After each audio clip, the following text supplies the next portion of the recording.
Seyfel est un joueur qui vient de perdre son personnage de niveau maximum lors d'une grande guerre qu'il avait organisée, mais tous ses amis se sont beaucoup amusés, il n'a donc aucun regret. Sa guerre a apparemment été si populaire qu'il a fini par recevoir une offre de l'équipe de développement du jeu, et comme il est impatient de voir ce qu'il lui réserve, il clique sur Accepter, sans hésiter. Cependant, il aurait probablement dû lire les conditions générales, car quelques instants plus tard, il se retrouve dans une pièce étrange où des dizaines de personnes le fixent du regard, et pour ne rien arranger, ses bijoux de famille ont également disparu. Il se rend compte qu'il a été placé dans le corps de son personnage, Lufa, et que les gens semblent absolument terrifiés par lui, alors il tente de leur demander poliment ce qui se passe. Cependant, dès que Lufa ouvre la bouche, une immense pression envahit la pièce et tout le monde est plaqué au sol, face contre terre. En apparence, Lufa demande avec condescendance au groupe s'ils ont l'habitude de goûter le sol lorsqu'ils rencontrent quelqu'un de nouveau, mais à l'intérieur, Seyfel panique car il n'a aucune idée de la raison pour laquelle tout cela se produit. C'est alors qu'il se souvient que Lufa possède une compétence d'intimidation qui est probablement à l'origine de tout cela. Il essaie donc de se calmer et de la désactiver, mais il lui faut quelques minutes pour comprendre comment faire, et les gens restent donc collés au sol pendant un certain temps. Une fois que les choses reviennent enfin à la normale, Lufa s'approche d'un des elfes dans la pièce et lui demande une explication, ce qui le fait immédiatement s'évanouir de peur, mais elle finit par obtenir la réponse qu'elle cherche. Pour résumer, 200 ans se sont écoulés depuis qu'elle a été enfermée, et le seigneur démon est toujours en vie. Afin de le vaincre, le royaume a tenté d'invoquer un autre héros, ce qui explique pourquoi Lufa s'est retrouvé ici. Cela signifie que Seyfel a vraiment été aspiré dans le jeu, et il en est honnêtement très excité, mais il se rend compte qu'il doit être terrifiant d'être en sa présence alors qu'il possède le corps de Lufa, et qu'il devrait probablement partir avant qu'il ne provoque une crise cardiaque à quelqu'un. À ce moment-là, Lufa prend la parole et dit à tout le monde qu'elle comprend leur inquiétude concernant sa présence, car elle a failli conquérir le monde à un moment donné, mais elle les assure que ses jours de conquête sont terminés, donc ils n'ont pas à s'inquiéter. Cependant, elle n'a aucun intérêt à devenir leur nouvelle héroïne, alors elle leur dit qu'ils peuvent simplement l'oublier et en invoquer une autre, car elle ne restera pas. Le roi lui demande où elle compte aller, et Lufa lui répond qu'elle va simplement passer un peu de temps à apprécier ce monde tel qu'il est, mais qu'elle serait prête à revenir si le besoin s'en faisait sentir. Lufa s'en va alors, et Seyfel comprend parfaitement comment fonctionnent les ailes de Lufa, ce qui lui permet de les utiliser sans trop de difficultés. Lufa était le personnage principal de Seyfel lorsque Exgat a été lancé à l'origine, et grâce au système novateur du jeu, les actions des joueurs ont été officiellement ajoutées à l'histoire. Avec tout le temps et l'argent que Seyfel a dépensé pour hisser Lufa au sommet du classement, elle est généralement reconnue comme l'un des personnages les plus terrifiants de ce monde. Il aurait pu rester en tête du classement pour toujours s'il l'avait voulu, mais cela aurait été beaucoup trop ennuyeux. Il a donc conclu un accord avec tous les meilleurs joueurs du jeu à l'époque et a demandé à tout le monde de se diviser en deux factions, la lumière et les ténèbres, afin qu'ils puissent se livrer à une guerre totale. Cette guerre aboutit à l'emprisonnement de Lufa dans un sous-espace après sa défaite. Si cela a beaucoup amusé Seyfel, pour ce monde, c'était la réalité, et Lufa est donc presque universellement crainte ici pour ce qu'elle a fait. Il faut savoir que pendant toute la durée de leur petite guerre, Seyfel et ses amis ont complètement ignoré l'objectif principal du jeu, qui était de tuer le seigneur démon. Si bien Corm est toujours en vie depuis que Lufa a été enfermée, mais cela n'est pas sa priorité absolue, elle s'en occupera plus tard. Pour l'instant, elle veut simplement découvrir le monde du jeu qui est désormais devenu réalité. La première étape de Lufa est son ancienne base d'opération au sommet de la montagne, et le spectacle est vraiment impressionnant. Certes, elle est un peu délabrée après 200 ans de poussière, mais c'est tout de même incroyable de la voir en personne. Lufa s'assoit sur le trône, et Seyfel se met à repenser à tous les bons moments qu'il a passés avec ses amis dans cet endroit.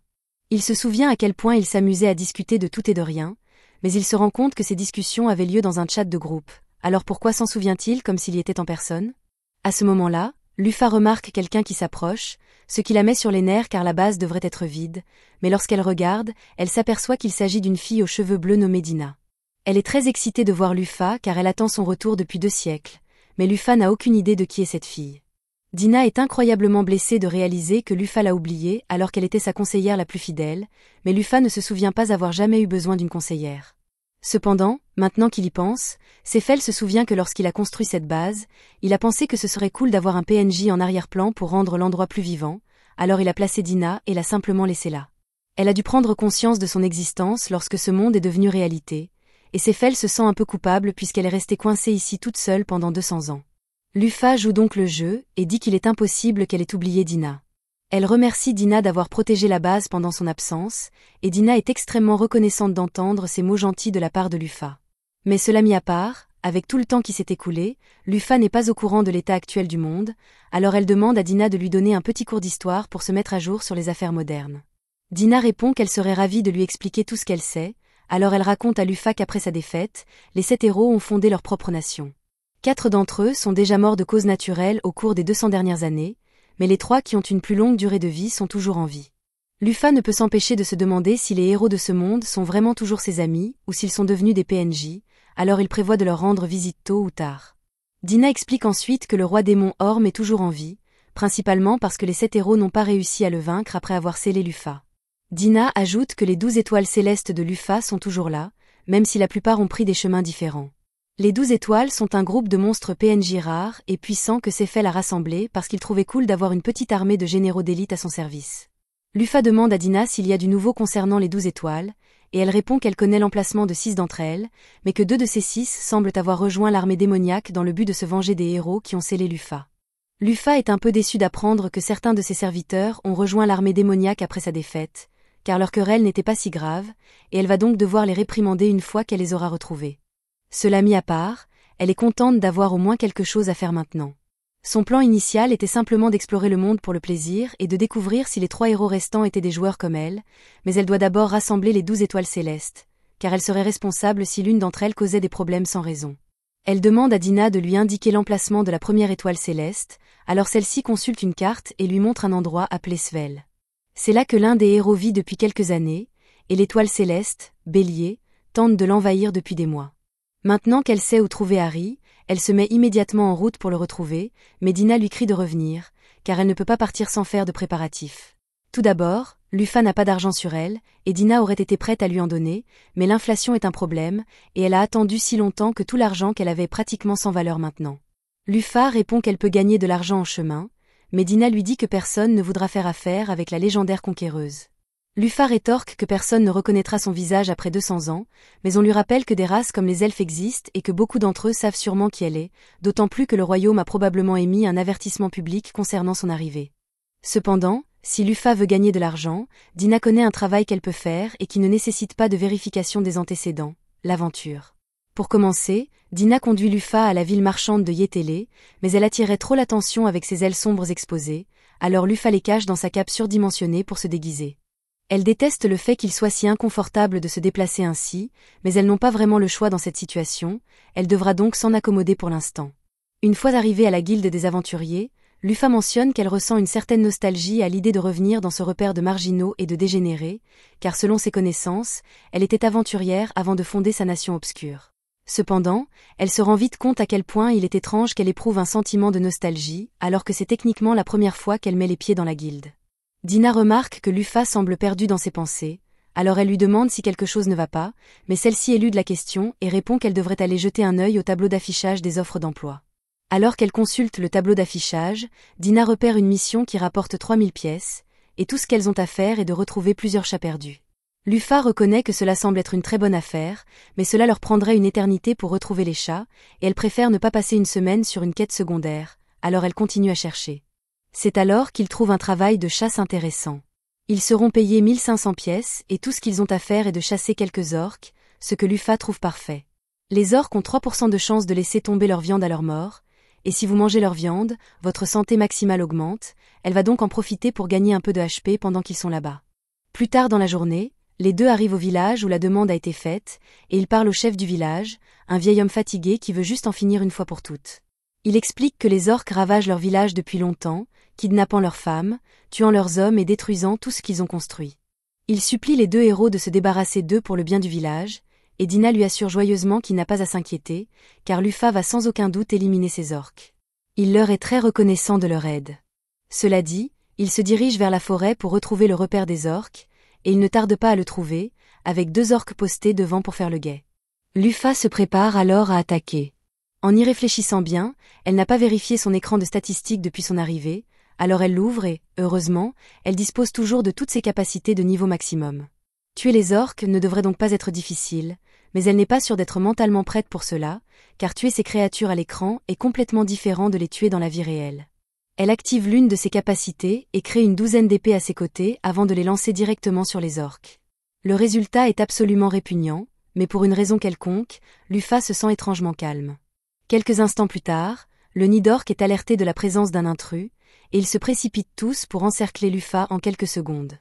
Ils ont également un orque vraiment énorme comme chef, ce qui mettrait n'importe quel aventurier normal en difficulté, mais lorsqu'ils lancent leur attaque contre Lufa, ils sont tous si lents qu'ils semblent à peine bouger.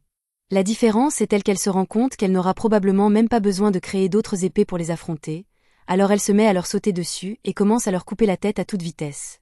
Elle est si rapide que le chef des orques n'a aucune idée de ce qui se passe. Tout ce qu'il voit, ce sont les têtes de ces hommes qui s'envolent de leur corps. Elle s'arrête alors et regarde le grand gaillard juste pour lui dire « Eh, je viens d'anéantir toute ta troupe, qu'est-ce que tu vas faire ?» Il se déchaîne pour essayer de l'écraser au sol, mais il est complètement dépassé, car Lufa est pratiquement une catastrophe ambulante et il n'est qu'un obstacle sur son chemin. Sans blague, tout ce qu'elle a fait au roi des orques, c'est lui donner un petit coup de poing sur la tête, et une seconde plus tard, un trou béant était percé dans son crâne. Elle est tout simplement trop forte.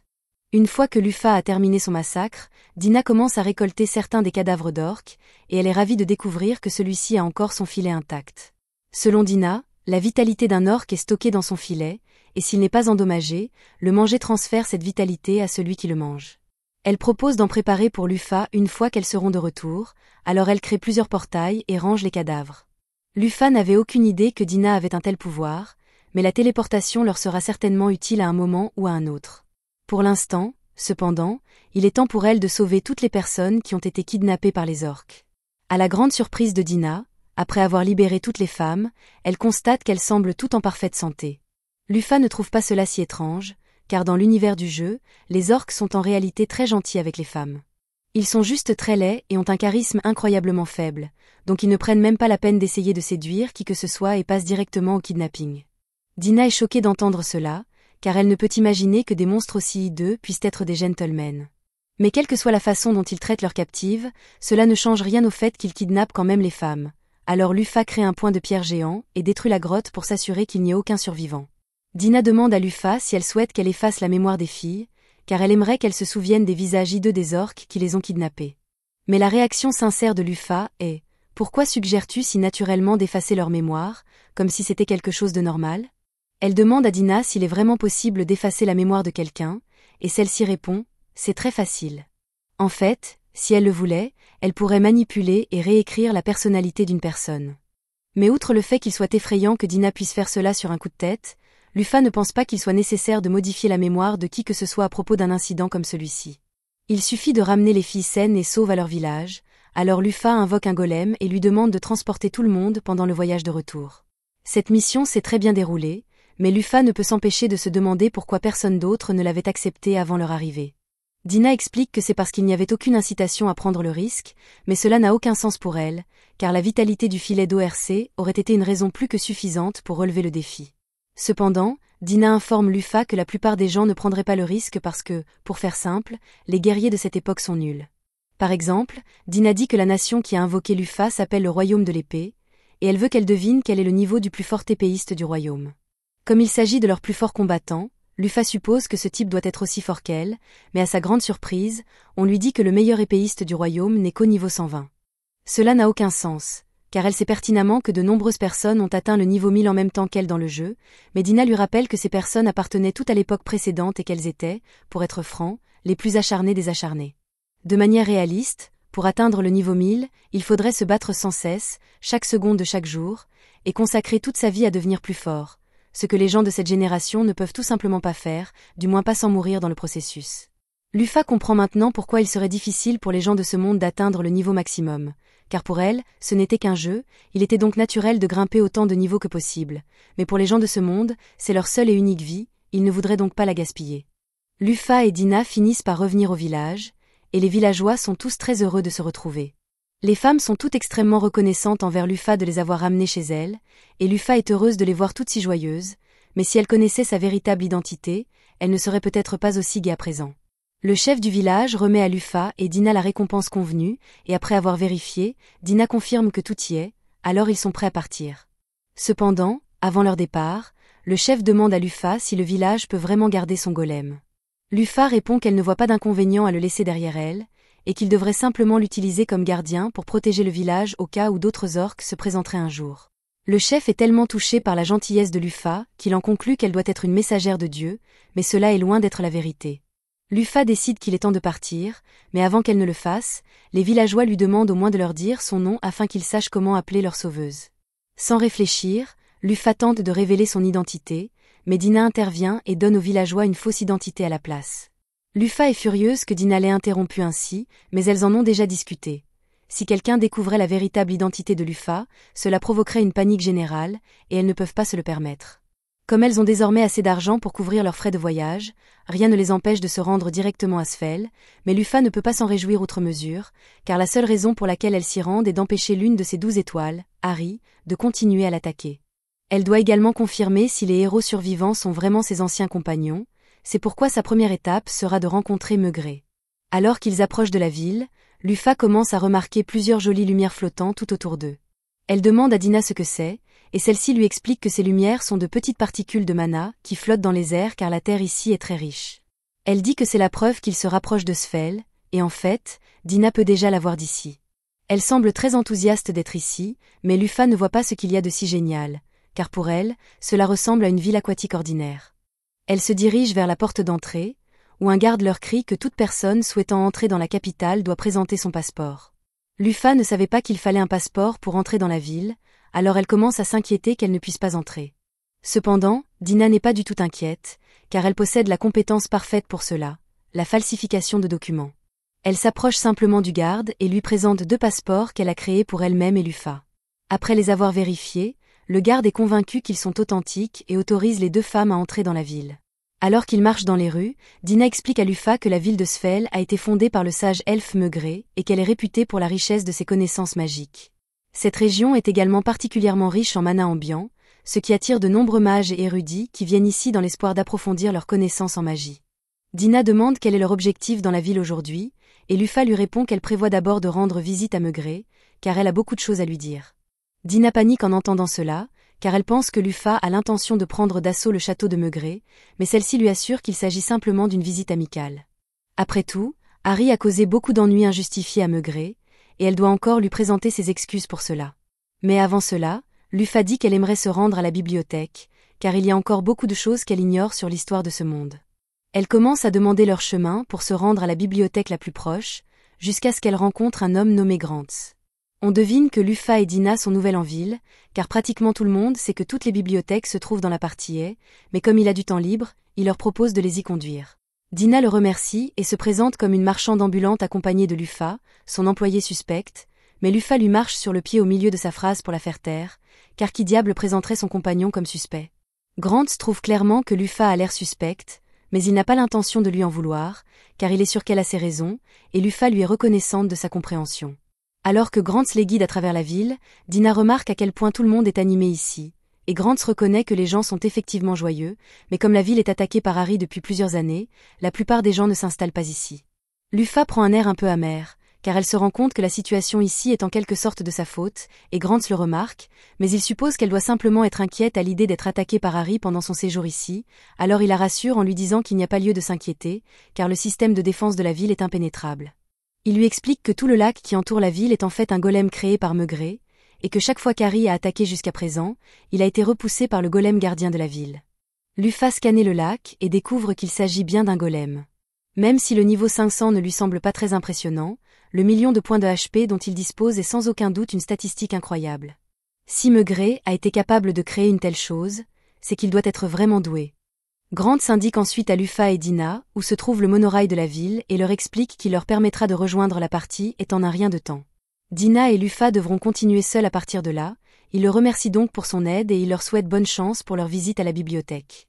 Alors que Grantz s'éloigne, Lufa jette un coup d'œil rapide à sa fiche de statistiques et constate qu'il est au niveau 82. C'est techniquement très bas, mais selon les normes des combattants de cette époque, Grantz est l'un des plus forts. Dina demande à Lufa de l'accompagner pour prendre le monorail, et maintenant qu'elle y pense, elle ne se souvient pas avoir vu de monorail dans le jeu original. Une fois arrivée à la bibliothèque, Lufa se dirige directement vers la section histoire afin de découvrir ce qui s'est passé pendant les 200 années où elle a été enfermée, mais en fouillant dans les rayons, elle trouve quelques livres qui semblent assez inhabituels.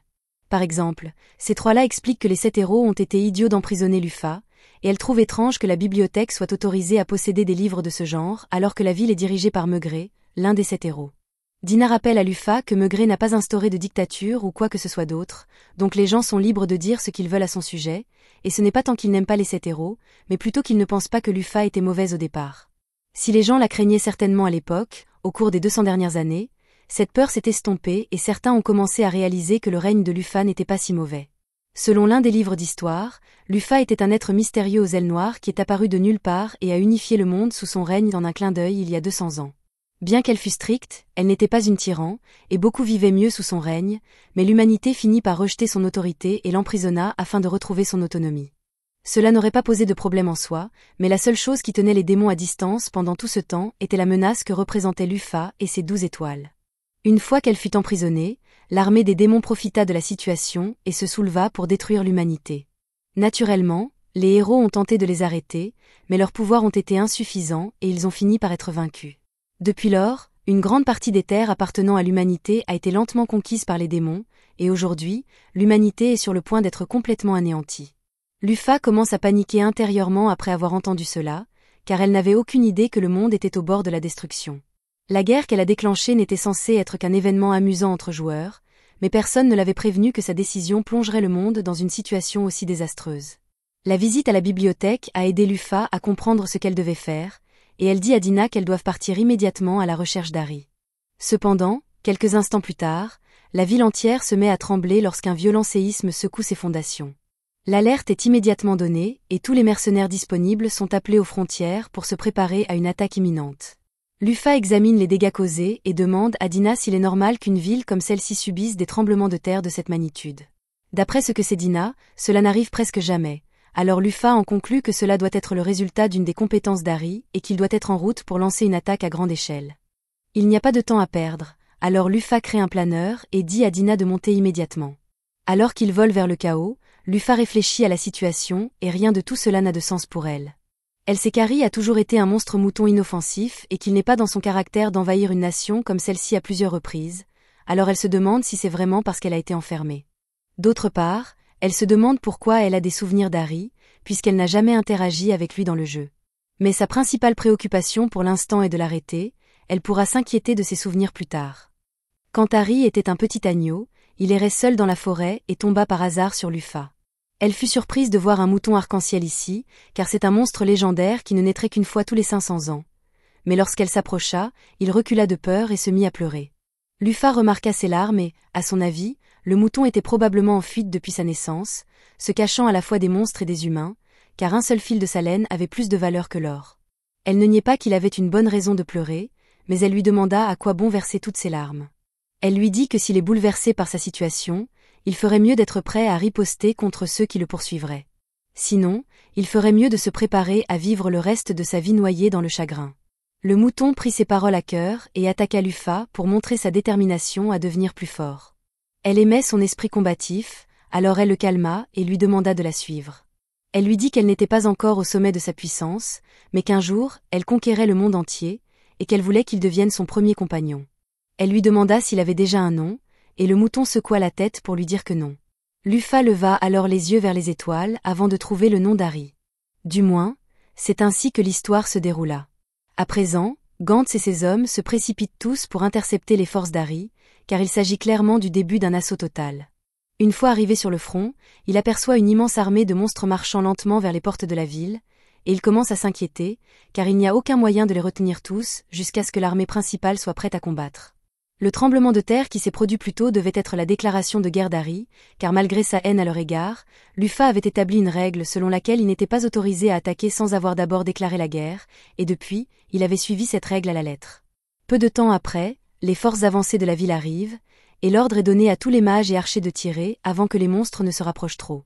Après avoir décimé les monstres, les soldats lancent leurs charges, car ils doivent les tenir à distance jusqu'à l'arrivée des renforts. Gantz est en tête et commence à abattre les monstres à gauche et à droite, mais même s'il s'en sort plutôt bien, ses subordonnés ne sont pas aussi forts que lui, et beaucoup d'entre eux sont massacrés. À ce rythme, Gantz pense qu'ils ne tiendront pas longtemps. Cependant, alors que les troupes sont sur le point d'être submergées, d'innombrables pics de glace tombent du ciel, et lorsque les soldats se retournent vers la ville, ils aperçoivent Maigret et Levia, le golem d'eau. Ils sont tous soulagés que leur divinité protectrice soit arrivée, et Maigret leur dit qu'ils peuvent tous se retirer maintenant, car Levia s'occupera du reste. Il donne alors l'ordre à Levia d'attaquer, et en quelques instants, des dizaines de monstres sont anéantis d'un seul coup. Pendant ce temps, Lufa observe le combat à distance, et elle avait prévu d'intervenir si la situation devenait critique, mais avec Levia et Maigret sur place, il semble que son aide ne sera finalement pas nécessaire. En parlant de Maigret, Lufa décide de vérifier ses statistiques pour voir si elles sont toujours aussi bonnes que lorsqu'elle jouait avec lui, mais à sa grande surprise, il n'est plus qu'au niveau 500 et souffre d'un malus appelé « malédiction des vaincus ». Lufa n'a jamais entendu parler d'une telle malédiction, elle demande donc à Dina si elle sait de quoi il s'agit. D'après les rumeurs qu'elle a entendues, après que les héros aient échoué à vaincre le Seigneur Démon, ils ont tous été frappés d'une malédiction qui a scellé la moitié de leur pouvoir, ce qui explique pourquoi Maigret est tellement plus faible qu'avant. Et maintenant que Dina y pense, si Maigret ne peut plus utiliser toute sa puissance, cela signifie qu'il ne peut plus créer de golems comme Levia, donc si elle tombe, la ville sera vraiment condamnée. Soudain, le sol se met à trembler alors qu'un monstre géant s'approche du flanc de la montagne, et ce n'est autre qu'Harry. Après un bref face-à-face, Harry et Levia s'affrontent, et comme l'élément d'Harry est le feu, Maigret pense que Levia devrait avoir l'avantage dans une confrontation directe. Levia utilise une attaque en spirale d'eau, forçant Harry à reculer dans un premier temps, mais celui-ci revient à la charge avec une énorme boule de feu peu après. Au premier abord, on dirait que la boule de feu a complètement manqué Levia, mais Harry ne la visait pas du tout. Sa véritable cible était Maigret depuis le début.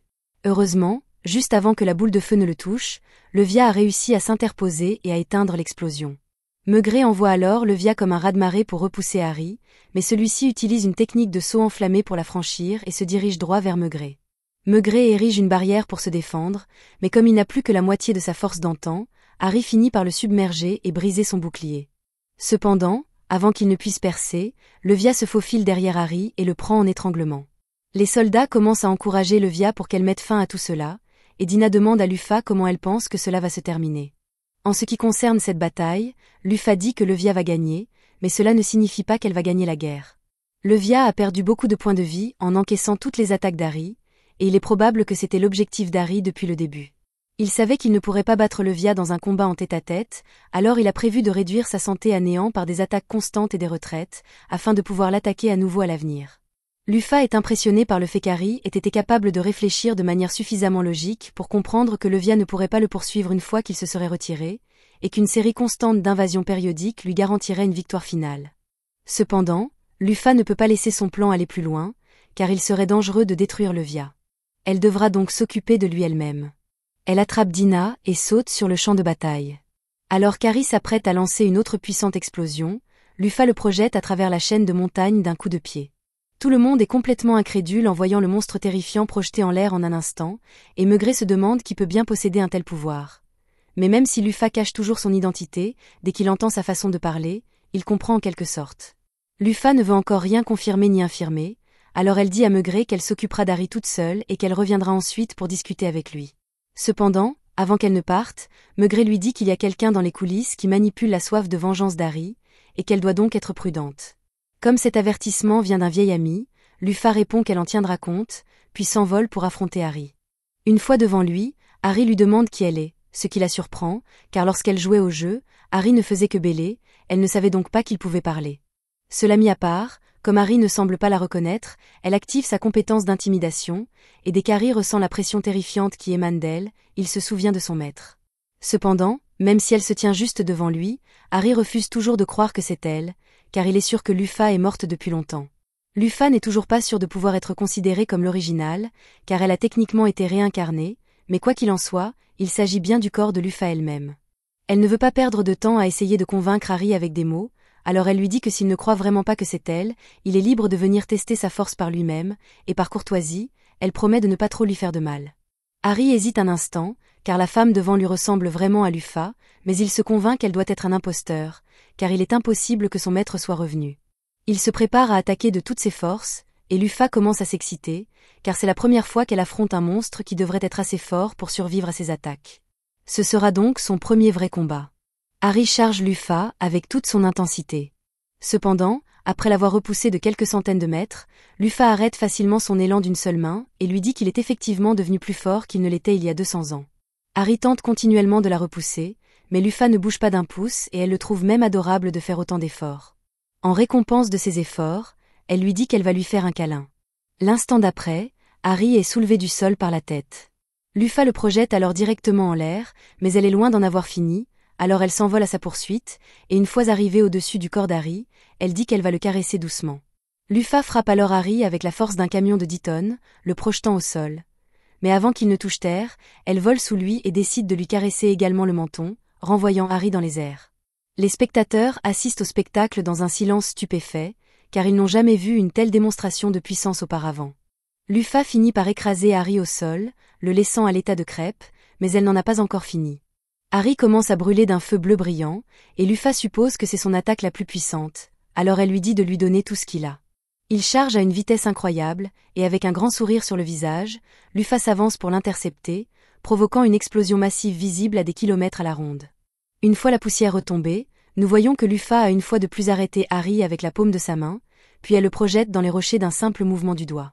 Elle demande à Harry s'il doute encore qu'elle soit la vraie Lufa, mais tout à coup, il sautore des décombres et reprend sa forme humaine pour s'excuser auprès de Lufa de son comportement stupide. Lufa est d'abord choquée, car elle savait qu'Harry avait une forme humaine, mais elle ne se souvient pas l'avoir conçu comme un fanbois. Mais maintenant qu'elle y pense, elle se souvient d'une discussion de groupe où elle et ses amis avaient décidé de donner à Harry un design fanbois pour plaisanter, et elle avait choisi de suivre le mouvement. 20 minutes plus tard, Harry cesse enfin de pleurer et de s'excuser, alors Lufa jette un œil à son écran de statistiques. Son niveau est toujours le même que lorsque Lufa jouait au jeu, mais ses capacités se sont considérablement améliorées, ce qui doit être le résultat de tout le travail acharné d'Harry au cours des 200 dernières années. Elle dit à Harry qu'elle est en mission pour récupérer ses 12 étoiles célestes, et qu'il est sa première étape, donc elle n'acceptera pas de refus. Harry est heureux que Lufa soit venu le chercher en premier, et il accepte de se joindre à elle pour sa mission une fois de plus, mais il a d'abord quelques questions à poser, comme qui est cette femme aux cheveux bleus là-bas. Dina n'arrive pas à croire qu'Harry ne se souvienne vraiment pas d'elle, alors elle court vers lui, le regarde dans les yeux et lui rappelle qu'elle a toujours été aux côtés de Lufa. Tout à coup, Harry se souvient vaguement de Dina debout à côté du trône de Lufa, mais étant donné qu'elle a le pouvoir de modifier les souvenirs, je commence à avoir quelques soupçons. D'après ce dont Harry se souvient, Dina n'a littéralement jamais bougé de cet endroit, il a donc supposé qu'elle était un meuble, mais il est surpris de découvrir qu'elle peut parler. Entendre Harry la traiter de meuble contrarie beaucoup Dina, qui s'éloigne et boude. Lufa rit doucement, car elle non plus ne savait pas qui était Dina au début, mais celle-ci lui a été d'une grande aide depuis son arrivée, et elle demande donc à Harry de ne pas trop se moquer d'elle. Lufa demande à Harry pourquoi il essayait d'envahir la ville, alors il lui répond qu'il l'a fait uniquement parce qu'il voulait venger Lufa après ce que les humains lui avaient fait. Après tout, s'il ne l'avait pas enfermé, les humains auraient déjà été vaincus et le monde serait en paix. Lufa comprend les sentiments d'Harry et apprécie le fait qu'il ait voulu la venger, mais elle lui dit qu'elle n'a aucun désir de vengeance contre l'humanité. Mais cela mis à part, elle se souvient de ce que Maigret lui avait dit à propos de quelqu'un qui avait manipulé Harry pour qu'il lance les attaques, alors elle demande à Harry de lui dire qu'il lui a mis des idées de vengeance dans la tête, car elle ne tolérera pas que quelqu'un trompe son subordonné. Harry lui répond nerveusement que c'était l'un des démons, et qu'en ce moment même, sur le continent des démons, ce même démon se prépare à lancer son armée pour occuper Sfel. Il a patiemment attendu qu'Harry affaiblisse la santé de Levia pour pouvoir envahir, et il a préparé une armée de monstres de niveau 80, donc il est sûr que rien ne peut l'arrêter. Mars ordonne à son armée de se mettre en route et de massacrer tous les humains de la ville de Sfel, mais soudain, Lufa s'écrase juste devant son château, éliminant tous les hommes de Mars au passage. Mars n'a aucune idée de qui est Lufa, mais il voit bien qu'elle est forte, alors il décide de descendre pour l'affronter. Mars demande à Harry pourquoi il a soudainement décidé d'arrêter d'attaquer Sfel alors qu'il doit toujours détester les humains pour ce qu'ils ont fait. Harry admet qu'il n'a toujours pas pardonné à l'humanité ce qu'elle a fait à Lufa, mais il réalise maintenant que les détruire ne le rendra pas heureux, ni Lufa. En fait, les seuls qui en profiteraient seraient des démons comme Mars, et c'est la dernière chose que Lufa souhaiterait, alors Harry jure d'arrêter Mars ici et maintenant. Mars n'est pas vraiment dérangé, car il s'attendait déjà à ce que cela arrive tôt ou tard, et maintenant qu'Harry n'est plus utile, il prévoit de l'éliminer. Lufa dit à Harry de rester en retrait, car il est encore blessé après le passage à tabac qu'il a subi plus tôt, et Mars est surpris qu'il ait encore quelqu'un d'aussi fort du côté des humains, mais cela n'a pas d'importance, car il est l'un des 7 généraux démons, et il est convaincu qu'il peut la vaincre. Il commence à charger ses pouvoirs de feu et de glace, entrant dans des détails extrêmement ennuyeux sur le fonctionnement de sa technique. Il parle beaucoup en ce moment, et Lufa finit par en avoir assez, alors elle lui donne un coup de poing en plein visage, si fort qu'il est projeté comme s'il faisait partie de la Team Rocket. Maintenant que cela est réglé, Lufa n'a plus rien à faire ici, mais avant de partir, elle a quelques questions à poser au sujet des 7 généraux démons dont Mars a parlé il y a une minute. Harry s'apprête à lui expliquer, mais avant qu'il n'ait pu dire un mot, Dina fait apparaître un portail et dit qu'elle va s'occuper de l'explication à sa place. Elle explique à Lufa que les 7 généraux démons ont été formés il y a 8 ans et qu'ils sont composés des plus puissants subordonnés du Seigneur démon. Lufa est choqué d'apprendre que Mars était l'un des démons les plus puissants, car il ne pouvait pas avoir plus de 300 niveaux au maximum. Dina poursuit en expliquant que l'humanité n'est pas la seule à s'être considérablement affaiblie au cours des 200 dernières années. S'il est vrai que les héros ont tous été maudits et sont depuis devenus incroyablement faibles, ils ont éliminé presque tous les subordonnés vraiment puissants du Seigneur Démon, de sorte que les seuls qui restent au niveau de Lufa sont le Seigneur Démon lui-même et son fils. À ce moment-là, Harry remarque que Lufa n'a en fait tué aucun des monstres lorsqu'elle a atterri plus tôt, alors il lui demande si elle a l'intention de les laisser en vie, ce qu'elle confirme. Elle ne pense pas qu'il soit juste de tuer les monstres puisqu'ils n'ont en fait rien fait de mal, mais Dina lui demande si elle est sûre de vouloir les épargner, car ils pourraient finir par faire du mal à des gens s'ils sont laissés seuls. Lufa a déjà trouvé une solution brillante à ce problème, alors elle utilise son pouvoir pour soumettre tous les monstres de la région et les placer sous son contrôle. Dina lui demande si elle a l'intention de ramener tous les monstres avec eux, mais Lufa ne veut pas s'occuper de tous ces monstres. Elle leur donne donc l'ordre de retourner dans leur habitat naturel et d'éviter d'attaquer les humains sans raison valable. Les monstres commencent tous à s'éloigner, et ils devraient désormais pouvoir vivre le reste de leur vie en paix. Lufa est donc heureuse et sa mission ici est officiellement terminée. Ensuite, Lufa retourne dans la ville de Svel pour rencontrer Meugré et lui faire part de la situation. Elle lui dit qu'elle a maîtrisé Harry et qu'elle a également vaincu le général démoniaque qui était à l'origine de tout cela.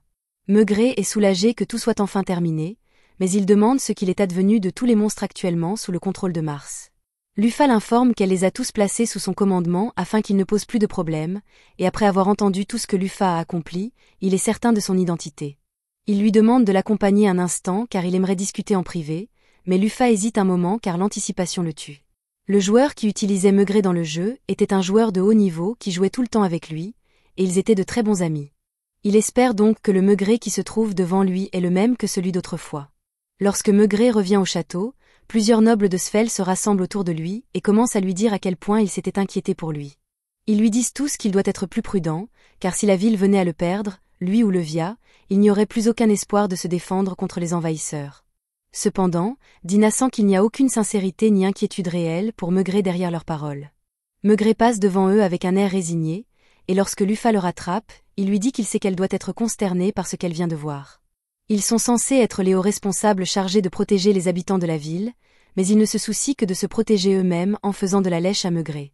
Il conduit Lufa et les autres dans son bureau et lui assure qu'il n'y a pas de matériel de surveillance ici, elle est donc libre de montrer sa forme complète. Lufa s'exécute et déploie ses ailes, permettant à Meugré de confirmer qu'il s'agit bien d'elle, mais à la grande déception de Lufa, le visage de Meugré exprime une terreur absolue, ce qui signifie qu'il n'a aucun souvenir de son passé de joueur. Elle est déçue car cela signifie qu'elle est peut-être vraiment seule au monde, mais Meugré interprète son expression comme une déception face à son état actuel. Il lui dit que beaucoup de choses peuvent changer en 200 ans. Les gens peuvent devenir plus forts ou plus faibles, et dans le cas de Meugré, il est devenu beaucoup plus faible qu'il ne l'était auparavant. Il demande à Lufa si elle est revenue pour se venger d'eux pour l'avoir enfermée, mais elle répond à Meugré que son retour est une pure coïncidence. Les humains essayaient simplement d'invoquer un héros et l'ont accidentellement invoqué à la place. Lufa commence à se demander ce qui ne va pas avec le Meugré de ce monde, car s'il n'est pas un joueur, ne devrait-il pas s'opposer à Lufa? Du moins, d'après ce qu'elle a entendu jusqu'à présent. À ce moment-là, elle se rend compte que Meugré doit se sentir coupable de ce qui s'est passé, car si lui et les autres héros n'avaient pas enfermé Lufa, les démons auraient été vaincus depuis longtemps. Être adulé comme un héros alors qu'il se reproche la chute de l'humanité doit le ronger, alors il cherche un moyen de se punir pour son rôle dans tout cela. Lufa dit à Meugré qu'il ne sert à rien de se culpabiliser pour ce qui s'est passé dans le passé, car en réalité, il a vaincu un ennemi puissant, il devrait donc en être fier et continuer à suivre la voie qu'il estime juste. Meugré n'arrive pas à croire que Lufa soit si gentille avec lui, alors il lui demande pourquoi elle ne lui en veut pas. Elle était sur le point d'atteindre son objectif d'unification, et ils l'ont trahi. Cela semble difficile à pardonner, mais en ce qui concerne Lufa, elle n'éprouve ni haine ni ressentiment envers Meugré, car la bataille n'a eu lieu que dans le jeu, elle ne l'a donc jamais vécue. Elle n'a aucune idée de ce que Lufa a ressenti à ce moment-là, mais elle veut donner une réponse appropriée. Alors elle dit à Meugré que si lui et les autres ont choisi de se révolter contre son règne, c'est de sa propre faute, car elle était une souveraine inadéquate. Meugré tente de faire valoir qu'il mérite toujours de payer pour ce qu'il a fait, mais il lève alors les yeux et voit le visage sincèrement indulgent de Lufa, qui lui dit qu'il doit cesser de se culpabiliser. Peu importe ce qui s'est passé, il est le héros de ce pays, il doit donc être fier. Meugré comprend son point de vue, mais elle aurait pu mieux s'exprimer, car, étant donné qu'il est en fauteuil roulant, il ne pourra pas faire grand-chose debout. Meugré se souvient du temps où lui et Alioth étaient encore meilleurs amis, et il se rappelle à quel point ils s'amusaient à l'époque, alors il promet de suivre les conseils de Lufa. Ensuite, Lufa utilise sa magie pour restaurer les PV perdus de Levia, et Maigret la remercie pour son aide, car dans son état actuel, il n'aurait pas pu le faire seul. Levia retourne alors dans l'eau, et Lufa s'excuse pour les ennuis causés par Harry, mais celui-ci en veut toujours à Maigret et refuse de s'excuser. Maigret demande à Lufa ce qu'elle compte faire maintenant, et elle lui répond qu'elle continuera à parcourir le continent jusqu'à ce qu'elle ait récupéré ses 12 étoiles. Dina informe Lufa que le prochain sur la liste est Libra, le gardien de la tombe de Blackwinged. Lufa demande ce qu'est la tombe de Blackwinged, et Dina lui explique qu'après son emprisonnement, tous ceux qui l'admiraient ont travaillé ensemble pour construire la plus grande structure du monde en mémoire de Lufa, et qu'au sommet de celle-ci ont été entreposés tous les anciens trésors et butins de Lufa, Libra agissant comme gardien pour les protéger des pilleurs de tombes. Lufa demande pourquoi les gens seraient assez stupides pour risquer de combattre Libra juste pour piller une tombe, alors Maigret l'informe que ce n'est pas seulement le niveau des gens qui a baissé. Les armes se sont également beaucoup détériorées. Beaucoup des armes légendaires qui existaient autrefois ont été perdues lors de la bataille contre le Seigneur Démon, et les seules qui restent sont celles qui se trouvent dans la tombe de Lufa.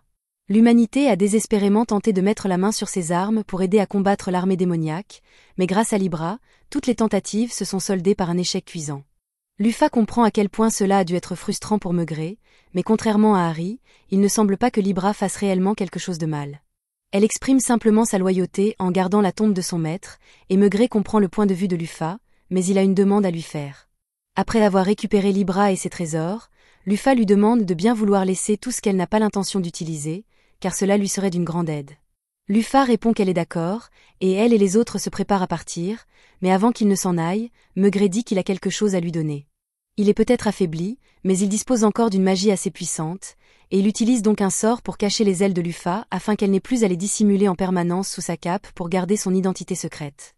Il lui procure également une nouvelle tenue, et Lufa lui en est très reconnaissante, car celle-ci lui permet de se déplacer beaucoup plus facilement. En sortant, Lufa va retrouver Gantz à l'extérieur de la ville.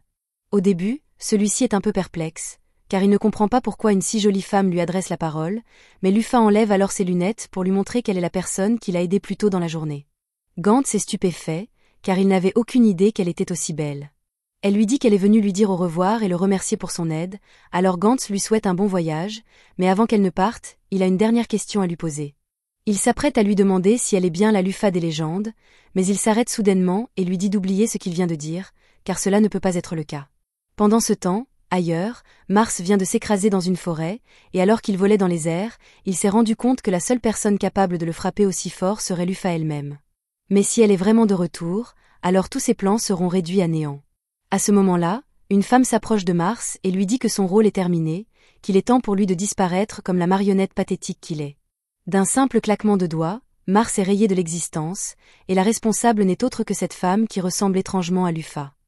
La prochaine étape pour Lufa est d'aller chercher Libra, mais la tombe se trouve à plus de 500 km, alors Dina demande à Lufa de créer un golem pour les y emmener. Ce serait possible, mais Lufa répond qu'il serait plus rapide pour Dina de les téléporter là-bas, puisqu'elle dispose d'un sort de téléportation. Dina soupire et explique à Lufa que la magie de téléportation est principalement destinée à un usage personnel et que, même s'il lui est possible de transporter d'autres personnes, elle doit obtenir leur consentement. Si elle refuse inconsciemment, la magie de téléportation peut avoir toutes sortes d'effets indésirables, et elle préfère donc éviter de prendre ce risque. De plus, elle se réjouissait à l'idée de faire un agréable voyage en voiture, alors elle demande à Lufa d'inclure une baignoire et un endroit où dormir lorsqu'elle fabrique le golem, afin qu'il n'ait pas à sortir dehors la nuit. Lufa n'a jamais entendu parler d'un tel golem, mais Harry semble vraiment enthousiaste, alors elle accepte d'essayer d'en créer un.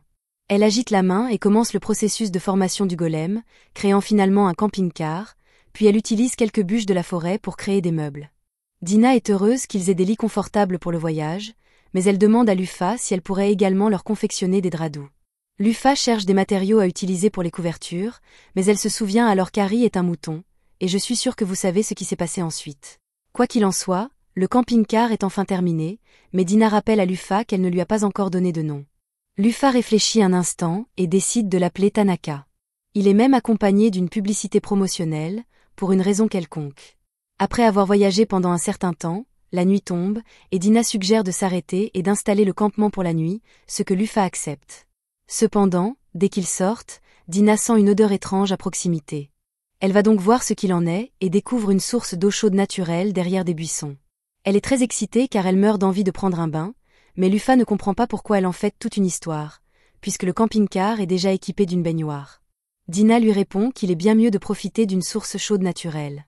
Elle attrape la main d'Harry et l'entraîne vers la source pour qu'il puisse s'y baigner immédiatement, mais il lui rappelle que malgré les apparences, il reste un homme et qu'il préfère attendre son tour. En l'entendant dire cela, Lufa se souvient que, malgré les apparences, elle est aussi un homme dans sa tête, et que l'idée de se baigner avec Dina va probablement la mettre mal à l'aise. Mais elle ne peut pas vraiment lui expliquer la situation, alors elle décide de se tenir près des arbres, dos à Dina, jusqu'à ce que celle-ci se soit déshabillée et immergée dans l'eau. Une fois dans l'eau, Dina pousse un grand soupir, car il n'y a rien de mieux que de se baigner dans une source en plein air après une longue journée de voyage. Elle demande à Lufa de la rejoindre, et celle-ci envisage brièvement de trouver une excuse pour éviter cela, mais cela ne sert à rien. Alors elle fait ce que Dina lui demande et se déshabille pour pouvoir entrer dans le bain. Cependant, avant qu'elle ne puisse entrer, Dina rappelle à Lufa qu'il est mal élevé d'entrer dans l'eau sans attacher ses cheveux, car cela laisserait des mèches de cheveux partout et personne d'autre ne voudrait alors utiliser la source. Lufa reconnaît qu'elle devrait probablement attacher ses cheveux, alors Dina lui propose de le faire pour elle et se prépare à sortir pour l'aider. Cependant, elle ne porte pas de serviette et Lufa pense qu'il ne serait pas correct de regarder le corps de Dina. Elle lui dit donc de rester où elle est et qu'elle la rejoindra. Une fois que Lufa est dans l'eau, Dina l'aide à attacher ses cheveux pour éviter que des mèches ne tombent dans l'eau. Cependant, elles ne peuvent pas faire grand-chose pour les plumes de Lufa, car celles-ci ont tendance à tomber lorsqu'elles sont plongées dans l'eau chaude. Lufa s'excuse pour les plumes éparses, mais Dina lui dit qu'il n'y a pas de quoi s'inquiéter et que Lufa n'a de toute façon presque jamais l'occasion d'étendre ses ailes comme ça, alors elle devrait profiter de l'expérience tant qu'elle dure. Alors qu'elle se baigne côte à côte, Lufa commence à fixer intensément le corps de Dina, ce qui lui fait prendre conscience d'une chose troublante. Dans sa vie antérieure, Lufa n'était pas complètement dégénérée, mais elle était tout de même une fan inconditionnelle d'Arsenal. Cependant, même si elle fixe le corps de Dina, elle ne ressent absolument rien. Dina remarque que Lufa semble un peu ailleurs, mais avant qu'elle puisse lui demander pourquoi, elle aperçoit un groupe de grenouilles adaptatives sur un rocher là-bas, alors elle attire l'attention de Lufa et lui dit de jeter un coup d'œil. Lufa ne comprend pas ce que ces grenouilles ont de si spécial, alors Dina lui explique qu'elles ont une particularité. Les vertes sont des mâles et les roses des femelles, et lorsqu'il y a plus de mâles que de femelles, les grenouilles mâles se battent pour savoir qui aura le droit de donner des coups de queue à Froggy. Une fois le vainqueur désigné, les 2 grenouilles mâles restantes jouent à pierre-papier-ciseaux, et celle qui perd se transforme en grenouille femelle et doit accepter les coups dans le dos de l'autre. Lufa se demande brièvement si le fait de se transformer en Lufa a également changé ses préférences, mais il est hors de question qu'elle se laisse donner des coups dans le dos, alors elle rejette immédiatement cette idée. Dina remarque que Lufa semble un peu stressée, alors elle lui demande ce qui ne va pas, mais Lufa répond que ce n'est rien et suggère qu'elle sorte de la source maintenant. Quelques minutes plus tard, elles retournent toutes les 2 au camping-car et disent à Harry qu'il peut maintenant profiter de la source chaude. Il sort donc en serviette et attache ses cheveux avant de se diriger vers la source. Le lendemain, le groupe arrive à la tombe de Lufa. Elle est choquée par sa taille imposante, mais aussi par le fait qu'il y ait toute une ville autour pour une raison inconnue. Dina explique que comme de nombreux aventuriers ont continué à piller la tombe pour récupérer les objets de valeur de Lufa, des marchands ont commencé à s'y rassembler dans l'espoir de faire des profits en leur vendant de l'équipement. De là, de plus en plus de gens ont continué à affluer jusqu'à ce qu'un village entier se forme, et aujourd'hui, la tombe de Lufa est pratiquement un site touristique. Lufa trouve intéressant que tout cela se soit produit en seulement 200 ans, et elle n'est pas vraiment dérangée par le fait que les gens aient transformé cet endroit en attraction touristique. Mais Harry, en revanche, est absolument furieux car il ne peut croire que les gens osent manquer de respect à Lufa de cette manière. Il dit qu'il est prêt à détruire cet endroit immédiatement, mais Lufa lui dit de se calmer, car elle ne veut pas que quelqu'un meure sans raison. Pour l'instant, elle suggère qu'il se rende immédiatement dans la tombe, mais alors qu'il s'approche de l'entrée, il tombe sur un groupe d'aventuriers qui semblent très inquiets. Apparemment, une équipe de reconnaissance a été envoyée dans la tombe il y a 2 mois pour cartographier une nouvelle zone, mais elle n'est pas revenue à la date prévue, et ils commencent à s'inquiéter qu'il leur soit arrivé quelque chose. En entendant cela, Lufa est encore plus impatiente d'entrer et de trouver Libra dès que possible, car elle ne veut pas que d'autres personnes risquent leur vie dans cet endroit. Les aventuriers remarquent que Lufa se dirige vers l'intérieur et l'avertissent qu'elle ne devrait vraiment pas y entrer pour le moment. Quoi qu'il se passe là-bas, le fait que leur équipe de reconnaissance, composée de 50 des aventuriers les plus forts du pays, ait disparu signifie qu'un groupe de 3 personnes n'aurait aucune chance là-bas. Lufa les remercie de leur sollicitude, mais elle les assure qu'elle est tout à fait capable de gérer tout ce qui se trouve à l'intérieur. Lufa et les autres pénètrent alors dans le donjon, mais alors qu'ils avancent dans les tunnels, Harry s'arrête soudainement car il sent quelque chose approcher. Peu après, l'un des golems que Lufa avait fabriqué en série pour la bataille il y a 200 ans sort de l'obscurité, et Dina explique qu'il en restait apparemment beaucoup après que Lufa ait été enfermé, et qu'ils erraient depuis lors dans le cimetière, éliminant tous les intrus qu'ils trouvaient. Cependant, elle ajoute qu'il n'y a pas lieu de s'inquiéter, car elle ne sent aucune intention hostile de la part du golem. Ce type de golem a été conçu pour pouvoir distinguer ses amis de ses ennemis, et il reconnaît clairement Lufa et Harry, ils n'ont donc rien à craindre. Mais en ce qui concerne Dina, en revanche, le golem commence immédiatement à l'attaquer. Harry et Lufa supposent que le golem ne se souvient pas de Dina, car eux-mêmes ne se souvenaient pas d'elle au début, mais Lufa ne veut pas laisser Dina se faire écraser, alors elle décide de détruire le golem. Cependant, avant qu'elle ne puisse le faire, le groupe d'aventuriers de tout à l'heure arrive et se précipite pour la sauver. Leur groupe s'appelle Hawkeye, et ils ont suivi Lufa et les autres ici parce qu'ils craignaient qu'ils ne se blessent.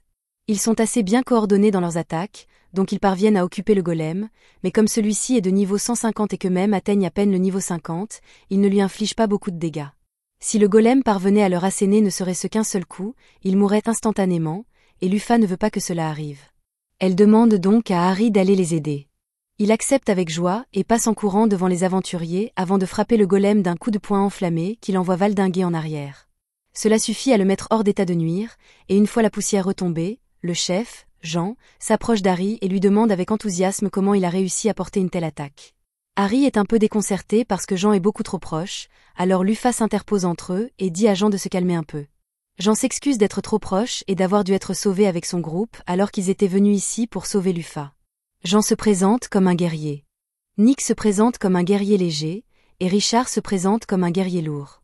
Lufa n'en revient pas du déséquilibre de leur équipe, car tous les membres sont des guerriers, à l'exception de Chou, qui est archer. Quoi qu'il en soit, puisqu'ils font les présentations, elle se présente comme une aventurière de haut niveau de classe rangée. Mais quand vient le tour de Dina et Harry, ils ne savent pas quoi dire, alors ils déclarent eux aussi qu'ils sont des Rangers. Jean semble inquiet, car pour lui, le groupe de Lufa semble bien plus déséquilibré que le sien. Jean propose d'accompagner le groupe de Lufa pour leur apporter son soutien, et Lufa s'apprête à refuser, mais avant qu'elle n'ait pu dire quoi que ce soit, Dina intervient et dit qu'elle serait ravie d'avoir de l'aide supplémentaire. Jean et les autres sont ravis de l'entendre et se mettent en route dans le couloir. Avec un visage joyeux, Dina explique à Lufa qu'ils peuvent utiliser les aventuriers pour se faciliter la tâche, au moins jusqu'à ce que l'un d'entre eux tombe dans un piège et meure ou quelque chose comme ça. En entendant Dina dire cela avec le sourire, Lufa se rend compte qu'elle est un peu psychopathe. Cependant, il n'y a pas vraiment de mal à laisser le groupe rester, car ils semblent être des gens sympas. Lufa décide donc de les aider autant que possible sans éveiller trop de soupçons, au moins jusqu'à ce qu'ils atteignent le sommet et trouvent Libra. Pendant ce temps, au sommet de la pyramide, le groupe de reconnaissance disparu depuis des mois a enfin gravi le long escalier et ses membres se jurent que quoi qu'il arrive, ils obtiendront le trésor d'armes pour le bien de l'humanité et de leurs camarades tombés au combat.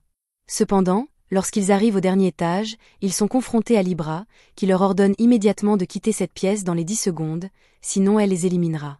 Les aventuriers tentent de raisonner Libra, car ils ont vraiment besoin de ces armes pour combattre les démons, mais elle se moque éperdument de leur raison. Une fois le compte à rebours arrivé à 0, elle active le programme Brachium, enfermant les aventuriers dans une bulle avec elle afin qu'ils puissent être tués. Pendant ce temps, en ce qui concerne Hawkeye, Lufa commence à regretter de les avoir laissés venir, car ces types sont de véritables chairs à canon, et ils ne sont même pas assez intelligents pour se rendre compte à quel point ils sont faibles.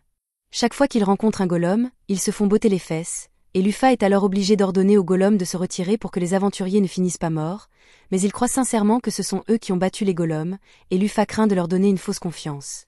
Le groupe finit par arriver au dernier gardien golem, qui est beaucoup plus coriace que les autres, avec un niveau élevé de 6 sens. Lufa sait que les aventuriers seraient vaincus dès qu'ils entreraient dans le champ d'action de cette créature, alors elle leur dit de rester en retrait pendant qu'elle s'avance pour s'en occuper.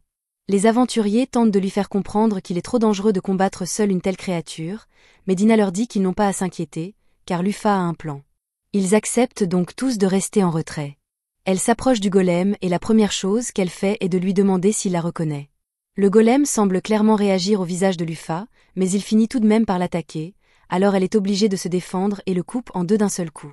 Elle se dirige alors vers les escaliers, mais alors qu'elle s'en va, le golem l'appelle par son nom et lui dit « Bienvenue à la maison ». Lufa le remercie d'avoir travaillé dur pour protéger cet endroit pendant 200 ans, mais sa mission est désormais terminée et il peut enfin se reposer. Le golem semble heureux d'être libéré de son devoir et s'éteint définitivement. Elle commence alors à monter les escaliers pour affronter Libra, mais les aventuriers lui demandent d'arrêter, car ils pensent qu'il est beaucoup trop risqué d'affronter Libra seul et veulent l'accompagner. Cependant, Lufa en a assez de les materner, elle leur fait donc comprendre qu'ils mourraient presque instantanément si Libra décidait de les attaquer, et qu'ils n'auraient donc aucune chance de la laisser en vie. Les aventuriers ne peuvent pas contester cela, mais avant que Lufa ne parte, ils lui demandent qui elle est vraiment. Ils sont bien conscients qu'ils ne sont pas les plus brillants, mais il ne faut pas être un génie pour comprendre que s'ils sont arrivés jusqu'ici, c'est uniquement parce que Lufa n'a cessé d'intervenir pour les sauver. De plus, elle a réussi à détruire l'un des golems d'un seul coup, il est donc impossible qu'elle ne soit qu'une simple rangée. Lufa marque une pause, se demandant quoi répondre, mais elle leur dit finalement qu'elle n'a pas l'intention de répondre à leurs questions et monte sans un mot. Dina et Harry disent à Lufa qu'ils l'attendront ici, car aucun d'eux n'est capable de contrôler le brachium de Libra, et qu'elle devra donc s'en occuper seule. Alors que Lufa monte les escaliers, elle se demande pourquoi elle a ressenti une véritable tristesse lorsqu'elle a éliminé ce golem tout à l'heure. Même s'il s'agissait d'une création de Lufa, et qu'il était logique que le personnage de Lufa s'en soucie, pour ses fails, ce n'était qu'un ensemble de pixels sur un écran, et il n'aurait donc dû ressentir aucun attachement émotionnel à son égard. Il se rend compte que quelque chose ne va pas dans son esprit pour qu'il ressente cela, mais il n'a pas le temps de s'en préoccuper pour l'instant, car il doit d'abord s'occuper de Libra. Lufa finit par atteindre le dernier étage, où elle trouve Libra qui l'attend pour l'intercepter en tant que dernière intruse. Libra ordonne à Lufa de partir dans les 10 secondes ou de faire face à des actions hostiles, mais celle-ci se contente d'enlever ses lunettes et de déployer ses ailes pour révéler son identité. Après avoir bien regardé Lufa, Libra arrête le compte à rebours et commence à essayer de comprendre ce qu'elle voit, car elle n'arrive pas à croire que Lufa soit vraiment de retour. Elle confirme que la personne qui se tient devant elle ressemble exactement à Lufa et qu'elle est même génétiquement compatible à 99% avec Lufa, mais elle a encore du mal à l'accepter, car il devrait être statistiquement impossible que Lufa ait survécu à la bataille contre les héros. Elle commence à avoir un court-circuit à cause de cette incohérence logique, et Lufa essaie de lui dire de ne pas trop y penser pour le bien de ses processeurs, mais Libra est déjà assez endommagée. Alors Lufa dit qu'elle va s'approcher pour effectuer les réparations. En entendant cela, le protocole de défense de Libra se déclenche, et comme elle n'a pas encore reconnu Lufa comme son maître, elle lui dit que si elle fait un pas de plus, elle sera obligée d'utiliser la force contre elle. Cependant, Lufa ne s'arrête pas et demande à Libra ce qu'elle compte faire. Libra interprète les mouvements soudains de Lufa comme une action hostile, alors son système de défense se déclenche, activant son brachium et créant un vaste espace aérien dans lequel elle peut se battre. Lufa est d'abord prise au dépourvu par le changement soudain d'environnement, mais lorsque Libra commence à tirer sur elle, elle se ressaisit. Lufa effectue des manœuvres d'évitement pour esquiver tous les tirs et missiles de Libra, mais celle-ci ne lui facilite pas la tâche. Lufa finit par trouver une ouverture pour frapper Libra, interrompant son animation d'attaque, et se met alors à la poursuivre. Libra tente de semer Lufa en tirant davantage, mais celle-ci contre-attaque en utilisant ses ailes pour envoyer les balles vers elle, désactivant ainsi son arme. Libra tente alors d'utiliser toute une série d'autres attaques, mais rien de ce qu'elle fait ne parvient à vaincre Lufa. Elle finit donc par désactiver le domaine et en active un autre. Lufa reconnaît qu'il s'agit de l'attaque ultime de Libra, une extension de domaine qui ignore toutes les compétences défensives et qui a un effet infaillible infligeant 99 000 points de dégâts. Le fait qu'elle se soit retrouvée dans le champ d'attaque devrait l'inquiéter, mais pour être honnête, Lufa est en réalité enthousiaste, car ce sera le premier dégât important qu'elle subira depuis son arrivée dans ce monde. Alors que Libra libère la violente vague d'énergie, Lufa ressent la douleur la frapper comme un camion-benne, mais elle a plus qu'assez de PV pour encaisser les dégâts, alors elle continue d'avancer jusqu'à se retrouver finalement juste devant Libra. Libra tente alors de tirer un laser sur le visage de Lufa, mais celle-ci l'esquive, et avant que Libra ne puisse frapper avec son bras armé, Lufa l'attrape pour la maintenir en place pendant qu'elle lance All Repair. Cela répare tous les dégâts que Libra a subis pendant ces années passées à garder cette tombe, et Lufa s'excuse d'avoir mis si longtemps à revenir. Les unités logiques de Libra étant à nouveau opérationnelles, elle est en mesure de confirmer que la personne devant elle est bien sa maîtresse, et qu'elle n'a donc plus besoin de garder cette tombe. Elle s'éteint alors pour faire une sieste bien méritée. Lufa est heureuse d'avoir réussi à récupérer Libra sans trop de difficultés, mais elle se demande maintenant comment elle va expliquer cela aux aventuriers sans révéler sa véritable identité. Elle redescend les escaliers et passe la tête au coin pour voir comment les choses se passent, mais à sa grande surprise, elle ne voit que Dina et Harry qui l'attendent. Confuse, elle demande ce qui est arrivé aux aventuriers, et Dina lui explique qu'elle vient d'implanter de faux souvenirs dans leur esprit grâce à ses pouvoirs de manipulation mentale afin qu'ils pensent être ceux qui ont vaincu Libra. Lufa avait oublié que Dina avait mentionné qu'elle avait des pouvoirs de manipulation mentale, et maintenant qu'elle l'a vue en action, cela lui semble absolument terrifiant. Dina explique qu'elle leur a fait croire que Libra était gravement blessée avant leur arrivée, afin qu'ils puissent la submerger et remporter la victoire. De cette façon, personne ne posera trop de questions, mais Lufa trouve cela un peu trop commode, alors elle demande à Dina si elle avait prévu cela dès le moment où elle a accepté de les laisser se joindre à la mission. Dina ne le nie pas et, avec un léger sourire, elle répond que c'est la seule raison pour laquelle elle a accepté de tolérer de tels obstacles. Lufa est effrayée par le manque de cœur de Dina, mais elle est contente qu'elle ne soit pas ennemie, car elle serait terrifiante à affronter. Quoi qu'il en soit, Comme tout est sous contrôle ici, Dina suggère qu'ils se rendent dans la salle du trésor pour rassembler tout ce dont ils auront besoin. Une fois arrivés dans la salle, ils sont tous émerveillés par tous les trésors étincelants qui s'y trouvent, en particulier Lufa. Elle a du mal à rester assise et ne comprend pas pourquoi, mais Dina lui fait remarquer qu'elle a toujours aimé les objets brillants. C'est d'ailleurs pour cela qu'elle a amassé autant de trésors, et elle a tendance à devenir un peu folle dans ce genre de situation. Dina demande donc à Harry de l'aider à choisir les objets utiles pendant que Lufa est distraite par tout cet or. Lufa tente de faire valoir qu'elle est parfaitement capable de se contrôler face à l'or, mais elle a littéralement les mains pleines d'or, on ne peut donc pas lui faire confiance pour choisir les objets importants. Peu après, Dina et Harry ont fini de rassembler tous les objets dont ils ont besoin. Le reste se trouve sous un tas d'armes anciennes ou d'or inutile, ils peuvent donc le laisser sans problème. Mais avant de partir, Dina demande à Lufa si elle peut rassembler les golems de la zone afin qu'ils puissent être téléportés à la base. Lufa répond qu'elle sera ravie de l'aider, mais elle se rend compte que Dina parle de tous les golems, et elle est donc obligée de passer les heures suivantes à parcourir cette tombe géante pour s'assurer qu'elle les a bien tous récupérés. Ensuite, Dina téléporte tous les golems, et comme il n'y a plus rien à faire ici, elle suggère de partir.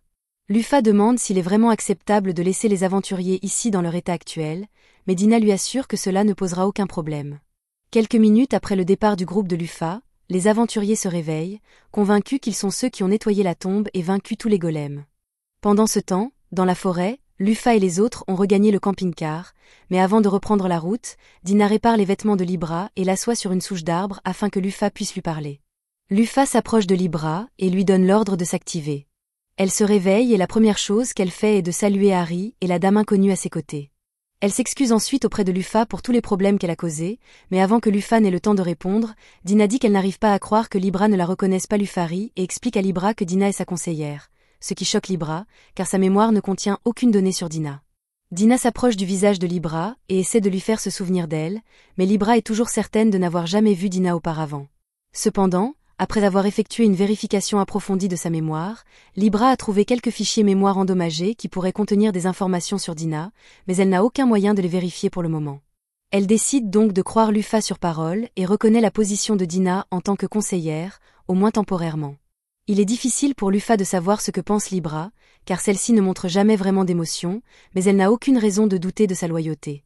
Elle lui explique donc qu'elles sont en quête des 12 étoiles célestes et lui demande si elle souhaite à nouveau la servir. Libra répond que rien ne pourrait la rendre plus heureuse et qu'elle est prête à consacrer chaque instant de sa vie à l'objectif de Lufa. Maintenant que Libra a officiellement rejoint l'équipe de Lufa, celle-ci lui demande si elle sait où se trouvent les autres étoiles célestes. Libra s'excuse et répond qu'elle n'a aucune information utile, car elle est restée dans la tombe pendant tout ce temps et était complètement coupée du reste du monde. Dans ce cas, Lufa se tourne vers Dina et lui demande si elle sait quelque chose. Dina explique joyeusement qu'à environ 2000 km d'ici, il y a un petit village au pied d'une montagne où Parthenau vit secrètement. Lufa est surpris d'apprendre que Parthenau a choisi de vivre dans un village. Alors Dina explique que le village a en fait été créé par Parthenau, qui a érigé une puissante barrière pour protéger les monstres et les plantes sans défense du reste du monde. Lufa est soulagée que Parthenau n'ait pas causé de problème aux gens, mais Dina mentionne alors que la montagne où le village a été construit était autrefois la patrie de Lufa, et que Parthenau a en fait chassé tous les anges qui y vivaient, créant une zone inhabitable pour les tenir à l'écart, ce qui déçoit à nouveau Lufa. Sur le chemin du retour, Lufa se remémore ses souvenirs en tant que Céphale, mais elle est soudainement réveillée par Dina qui pose une main sur son épaule. Dina lui demande ce qui s'est passé, alors Lufa lui explique qu'elle faisait juste un rêve qui semblait plutôt important, mais que pour une raison quelconque, elle ne se souvient plus de quoi il s'agissait. Elle décide de se concentrer sur sa mission actuelle et demande à Dina combien de temps il leur reste avant d'arriver à destination. Elle roule depuis un certain temps déjà, donc cela ne devrait plus être très long, mais Harry a quelques questions. Par exemple, si Parthenau a chassé tous les autres Evenwinged de Vanaheim, où sont-ils allés? Dina lui explique que les ailes célestes vivent actuellement à Galaorn, une ville fondée par l'un des 7 héros, Merak, le roi du ciel. Lufa a le sentiment qu'elle ne s'entendra pas bien avec les autres ailes célestes, compte tenu de son histoire, mais si Merak est là, elle doit vérifier s'il se souvient de quelque chose de l'époque où ils jouaient ensemble. À la tombée de la nuit, le groupe arrive à l'extérieur de la ville de Galaorn, et comme tous les bâtiments ont été construits autour de la falaise, s'y promener est forcément un cauchemar. Harry se demande pourquoi la ville est si clairement divisée en 2 parties, noire et blanche, alors Dina explique que la nation souffre de troubles civils et s'est scindée en 2 factions. Lufa lui demande ce qu'elle entend par là, et Dina explique que les Evenwinged, qui ont des ailes d'un blanc immaculé, se croient supérieurs à tous les autres, ce qui a provoqué un énorme tollé parmi le reste de la population. Lufa demande pourquoi Merak n'a pas encore calmé les choses, et Dina explique que Merak essaie de rester neutre pour mettre fin au combat entre les deux camps, mais qu'il n'a pas réussi à les contrôler. Harry se souvient que la persécution des ailes sombres était interdite sous le règne de Lufa, ce que Lufa trouve étrange car elle n'a aucun souvenir d'avoir donné un tel ordre. Dina poursuit en expliquant qu'une fois Lufa parti, les ailes blanches ont profité de l'occasion pour revendiquer leur supériorité sur les ailes sombres, et que ces dernières ont riposté, ce qui explique pourquoi nous nous battons depuis 200 ans. Lufa estime que c'est en quelque sorte de sa faute, elle prévoit donc de faire quelque chose, mais comme la durée de vie moyenne d'un aile céleste est supérieure à 1000 ans, beaucoup d'entre eux ont dû rencontrer Lufa en personne il y a 200 ans, ils la reconnaîtront donc forcément si elle se rend en ville ainsi. Elle décide de se couvrir le visage avec sa cape, pour s'assurer que personne ne la reconnaisse. Quand vient enfin le moment de monter les escaliers, ils réalisent tous que cela va être très difficile, car la ville a été construite pour des personnes capables de voler. Harry n'a vraiment pas envie de marcher autant, mais Libra lui dit qu'il n'y a pas lieu de s'inquiéter, car elle a la solution parfaite en tête. Elle active son mode jet, avant que Lufa ne puisse émettre la moindre objection, elle attrape tout le monde avant de s'envoler vers le côté obscur de la ville.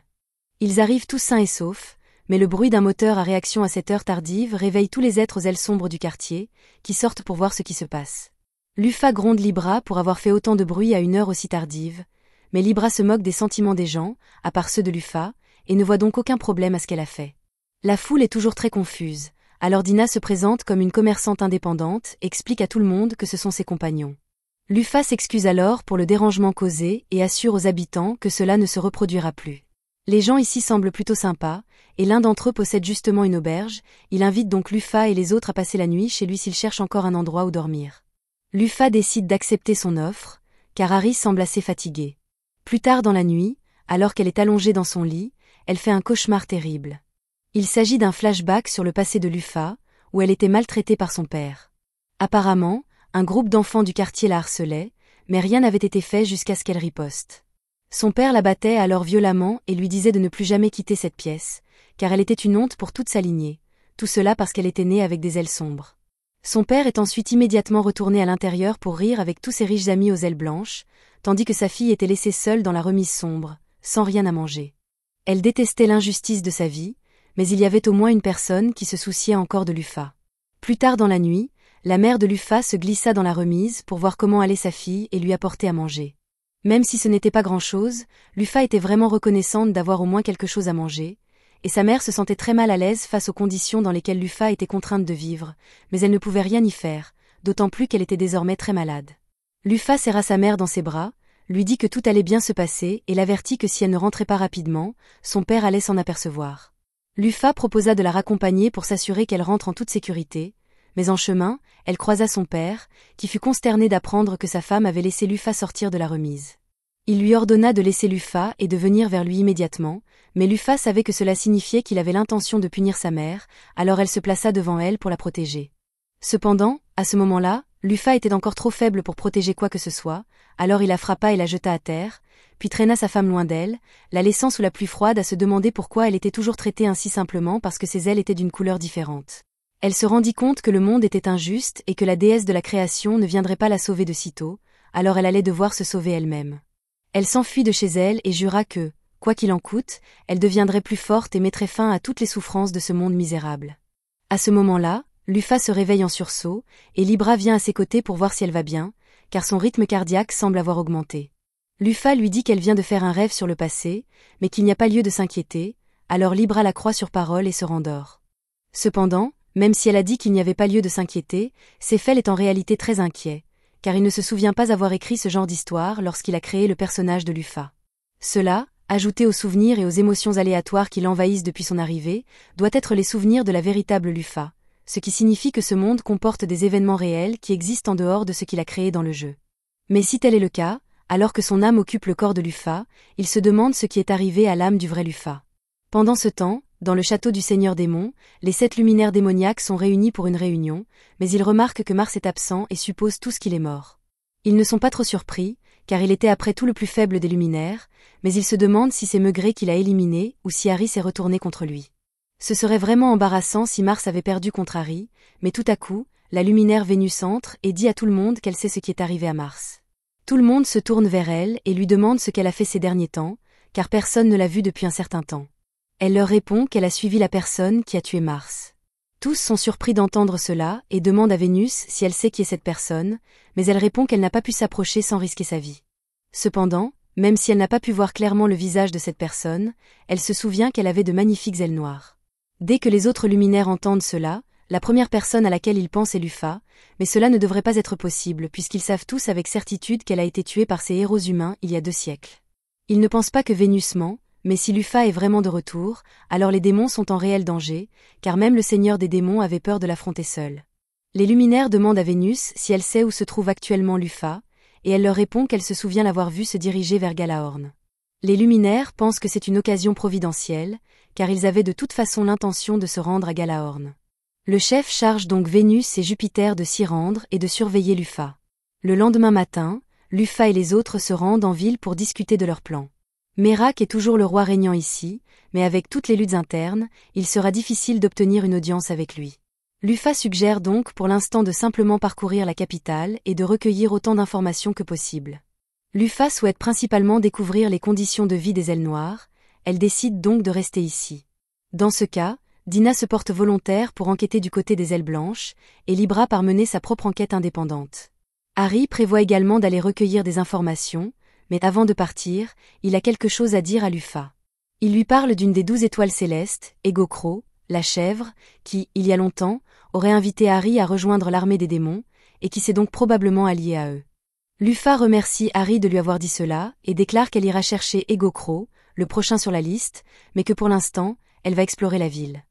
Elle passe les heures suivantes à flâner dans la ville, et honnêtement, les choses ne semblent pas si mauvaises ici, mais elle tombe alors sur un temple noir géant.